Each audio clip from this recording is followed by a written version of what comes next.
आणि अजून जुन्नरची सभा लय बोलायला बाकी आहे. तुम्हाला वेगळं सांगायची काही गरज नाही. अख्ख्या महाराष्ट्राचं नाही अख्ख्या देशाचं लक्ष लागून राहिलंय. जिथं भल्या भल्यांची मती थांबती तिथून बारामती सुरू होती. म्हणजे परवा माननीय पंतप्रधान बोलून गेले. माननीय पंतप्रधान काय म्हणाले? मित्रों, महाराष्ट्र में हरियाणा होने वाला है. हरियाणात काय झालं माहिती का? तिथले उपमुख्यमंत्री होते दुष्यंत चौताला, ते पडले.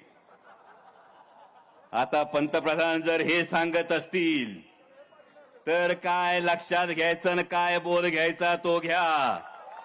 पण महाराष्ट्रात फिरल्यानंतर तुम्हाला सांगतो, महाराष्ट्राचं ठरलंय, महाविकास आघाडीचं सरकार येतंय. आणि म्हणूनच माननीय दुसरे अर्धे उपमुख्यमंत्री देवेंद्रजी फडणवीस यांनी सांगून टाकलं, मी मुख्यमंत्री पदाच्या रेसमध्ये नाही. अरे बाबा, सरकारच येत नाही तर मुख्यमंत्री पदाच्या रेसमध्ये तुम्ही असाल कसे? आणि भारताचे माननीय पंतप्रधान आणि आदरणीय केंद्रीय गृहमंत्री लय हुशार का नाही? म्हणजे 6 दिवस आधीच पंतप्रधान महाराष्ट्राच्या प्रचारातून निघून गेले. गृहमंत्री काल नागपुरातून डायरेक्ट दिल्लीला गेले.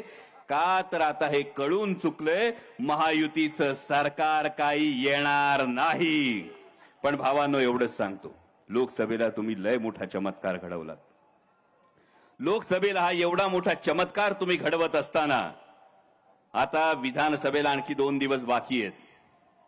आतापर्यंत तुम्ही जे पाहिलं नव्हतं ते चित्र तुम्ही पाहिलंय. म्हणजे लक्ष्मीपूजन दिवाळीला होऊन गेलंय. आता मलिदा गँगच्या भल्यासाठी मलिदा गँगला बी जीवाचं रान करावं लागेल. पण हे होत असताना लक्षात ठेवा, 20 तारखेला मतदानाला जेव्हा बाहेर पडाल, 20 तारखेला जेव्हा तुम्ही मतदानाला बाहेर पडाल तेव्हा लक्षात ठेवा, त्या बापाला आठवा. 20 तारखेला मतदानाला बाहेर पडत असताना त्या बापाला आठवा, ज्या बापाने डोक्यावर सावलीसाठी छप्पर तयार केलेलं असतं, आधारासाठी भिंती केलेल्या असतात, हाडाची काढ केलेली असतात, रक्ताचं पाणी केलेलं असतं. आणि तो बाप आयुष्याच्या संध्याकाळी अंगणात बसलेला असताना अचानक मागून अख्खं घरच जर कोणी काढून दिलं तर त्या बापाला काय वाटत असेल याचा एकदा विचार करा.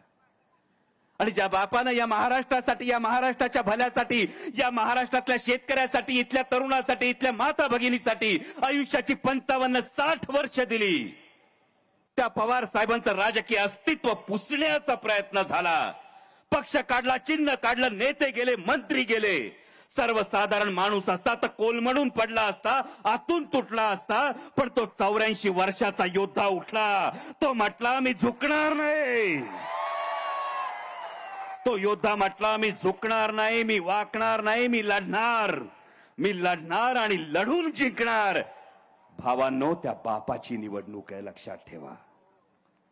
त्या बापासाठी लढायचंय, कारण जगात काही झालं तरी बापाला कधी विसरायचं नसतं. तुम्ही बोलताना काय करता? बोलताना तहान लागल्यावर पाणी मागता. इथं आधीच तहान लागायच्या आधीच पाणी देत आहे. त्याच्यामुळं काही त्याला किंमतच राहत नाही. न सांगता रस्ता होतोय, न सांगता पिण्याच्या पाण्याच्या योजना होत आहेत, न सांगता कॅनोल उन्हाळ्याचा सुटतोय, न सांगता नदीला पाणी उन्हाळ्यामध्ये येतंय. असं झाल्यामुळं त्याबद्दलचं थोडंसं गणित चुकतंय. अर्थात ठीक आहे, तो त्याचा विषय होता.